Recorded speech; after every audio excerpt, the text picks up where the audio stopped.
చూసారా ఇది పనీర్ కర్రీ అన్నమాట. గసాలు వేసి చేశాను. మన ఆనియన్ టమాటో ఇవన్నీ వేసి. అయితే ఇది ఒక ప్రొసీజర్లో మనము ఏం చేయొచ్చు అంటే పనీర్ ఇంకా ఆనియన్స్, ఫ్రెష్ ఆనియన్స్ ఉంటాయి కదా, కట్ ఆనియన్స్, వీటిలో మసాలా కలిపేసి ఇట్లాగా మనము పెట్టొచ్చు అనమాట. పెట్టేసి ఏం చేయొచ్చు అంటే ఈ డో ఎట్లాంటి డో అంటే మన బ్రెడ్ కలుపుతాం కదా, ఈస్ట్ అది వేసి దాన్ని డబుల్ ద సైజ్ అయ్యే వరకు వెయిట్ చేసి అట్లాంటి డోని నేను చపాతీలాగా రోల్ చేసి ఇట్లా క్రిసా టైప్లో నేను ఒక క్రియేషన్ లాగా చేశాను. ఇప్పుడు ఇది ఇట్లానే పెడతాను నేను చాలాసేపు, హాఫ్ అన్ అవర్ పెడితే డబుల్ ది సైజ్ అవుతుంది. అప్పుడు నేను బేక్ చేస్తాను. ఇట్లా కూడా మనము చేసుకోవచ్చు. ఊరికనే బయటికి వెళ్ళి పప్పులు అవి తెచ్చుకొని బేకరీ ఫుడ్స్ తినే కంటే. ఇది చూడండి ఇప్పుడు నేను ఎట్లా రోల్ చేస్తాను. ఈ రోలింగ్ కూడా మనము ఒక టైప్లో, ఇక్కడ ఇది వచ్చింది పనీర్ ముక్క వచ్చింది కదా, అందుకే ఇక్కడ స్టాప్ చేసి నేను ఇట్లా ఎయిర్ ఫ్రైయర్లో ఈజీగా చేసుకోవచ్చు అండి. ఈ పనీర్ వచ్చిన దగ్గర నేను దీన్ని ఏం చేస్తున్నా అంటే బైండ్ చేసేస్తున్నా.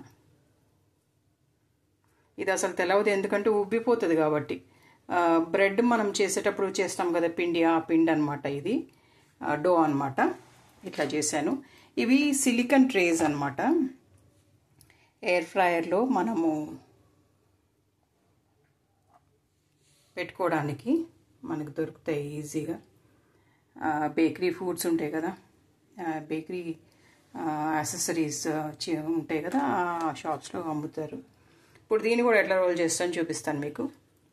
ఇది ఒక పార్ట్ అనుకోండి. నెక్స్ట్ పార్ట్లో నేను మీకు ఈ డో ఎట్లా ప్రిపేర్ చేయాలని చూపిస్తాను. తర్వాత ఇది ఇట్లా లోపలికి జరుపుకుంటూ మనం దీని మీద ఓవర్లాప్ చేసి, కర్రీ కొద్దిగా బయటకు వచ్చినా కానీ పర్వాలేదు ఎందుకంటే అది అక్కడ డ్రైనెస్ వచ్చేస్తుంది, వచ్చి అట జామ్ అయిపోతుంది. దీన్ని తీసి నేను మళ్ళీ ఈ సిలికాన్ ట్రేలో పెట్టాను. ఎయిర్ ఫ్రైయర్లో పెడితే ఈజీగా అయిపోతాయండి. ఇది మీకు కనిపించదు ఈ లాక్, ఎందుకంటే ఇక్కడ ఉబ్బుతుంది కాబట్టి. ఒక హాఫ్ అన్ అవర్ ఇట్లాగే వదిలేస్తాను వీటిల్ని. హాఫ్ అన్ అవర్ వదిలేస్తే ఏమవుతుందంటే అవి మళ్ళీ ఉబ్బుతాయి. మన బ్రెడ్ పిండి డో కలిపి పెడితే ఎట్లా ఉబ్బుతాయి అట్లా ఉబ్బుతాయి అనమాట. ఈస్ట్ అది వేసాను. ఏం లేదండి, వామ్ వాటర్ యూస్ చేసుకుంటూ ఫస్ట్ ఏం చేయాలంటే మన సీబ్ ఉంటుంది కదా జల్లెడ, దానిలో మైదా కానీ ఇంకా గోధుమ పిండి కానీ, అంటే ఈ డో ఎట్లా చేయాలని చెప్తున్నాను మీకు. మైదా కానీ గోధుమ పిండిని కానీ మనము జల్లించుకోవాలి. జల్లించుకొని దాంట్లో బేకింగ్ పౌడర్ కొంచెం పించ్, ఇంకా ఈస్ట్ ఒక స్పూన్ 2 స్పూన్ల, షుగర్ ఇంకా హనీ కానీ వేసుకోవచ్చు, సాల్ట్, ఎగ్ ఒకటి వేసుకొని ఒక 2 cups of any flower you can take.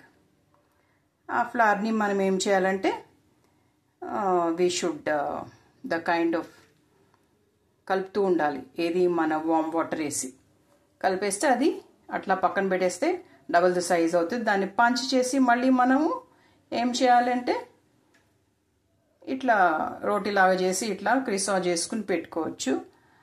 Anything you can call it, you can call it the kind of curry pops అనుకోవచ్చు. అట్లా కర్రీ రెడీ ఉంటే మనం దబా దబా వాటిని చపాతీలాగా చేసేసి నీళ్ళుగా కోసి చూపించాను కదా మీకు, అట్లా పెట్టుకొని ఇట్లా పెట్టి వీటిని కవర్ చేయాలి. కవర్ చేసేసామంటే క్లాత్తో కానీ లేకపోతే మన షీట్ ఉంటుంది కదా ప్లాస్టిక్ షీట్, దాంతో కవర్ చేసామంటే డబుల్ ది సైజ్ అవుతాయి. ఇది పార్ట్ 1 అనుకోండి. పార్ట్ 2లో నేను మీకు ఇవి ఎయిర్ ఫ్రైయర్లో పెట్టిన తర్వాత బయటికి తీసిన తర్వాత చూపిస్తాను ఎట్లా ఉంటాయి. ఎయిర్ ఫ్రైయర్లో సెట్టింగ్స్ ఉంటాయి ఆటోమేటిక్గా, అట్లనే మనం పెట్టి తీసేయచ్చు, చాలా బాగా వస్తాయి.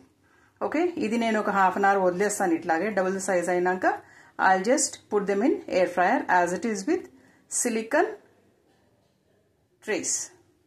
ఓకేనా అండి? Like, share and subscribe my channel Kavita Balaji. You can take them as evening snacks. Thanks for watching. Follow my channel. Thank you.